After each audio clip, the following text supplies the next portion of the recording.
আমার হেসেল, আমি সঙ্গীতা চক্রবর্তী। দেখো আমি আজকে রান্না করছি ডিম।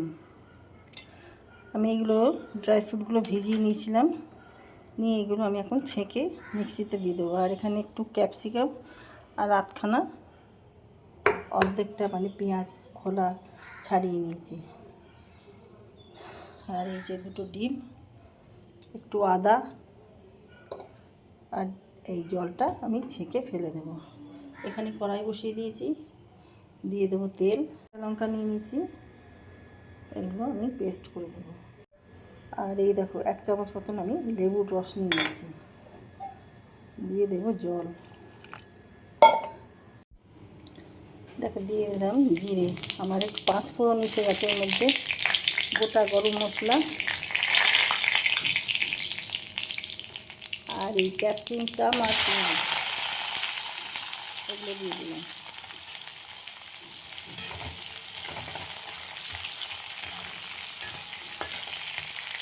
দিয়ে দেবো নুন, অল্প করে দিলাম, কেননা দুটো ডিমের জন্য যতটুকু লাগবে সেটুকু।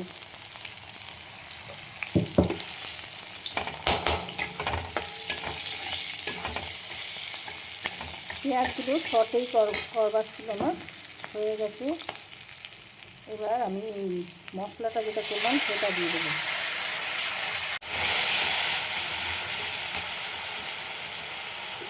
এই যে মিক্সি ধোয়া জলটা সেটা দিয়ে দেবো।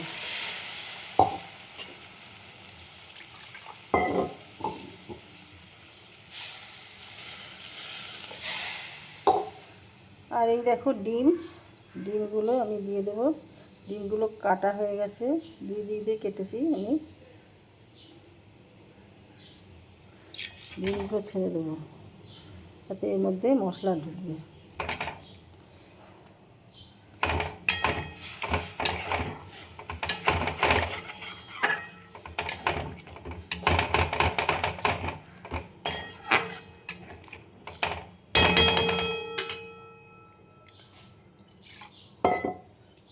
একটু মিষ্টি দিতে হবে, দেখো একটু মিষ্টি দিয়ে দিলাম, অল্প একটুখানি।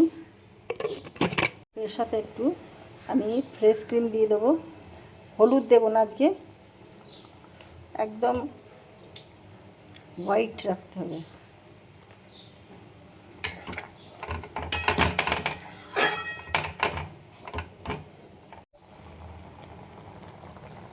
দেখো আমি একটু কেশরের ধাগা দিয়ে দিলাম।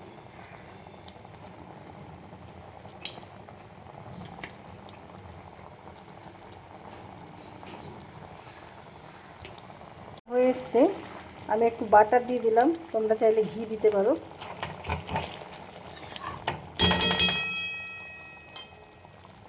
রান্নাটা আমার হয়ে গেছে, আমি এবার নামিয়ে ফেলবো।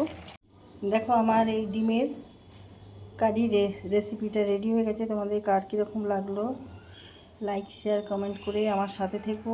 ইউটিউব থেকে যারা দেখছো আমার চ্যানেলটা সাবস্ক্রাইব করে দিও। আমি তেজপাতাগুলো তুলে নিচ্ছি।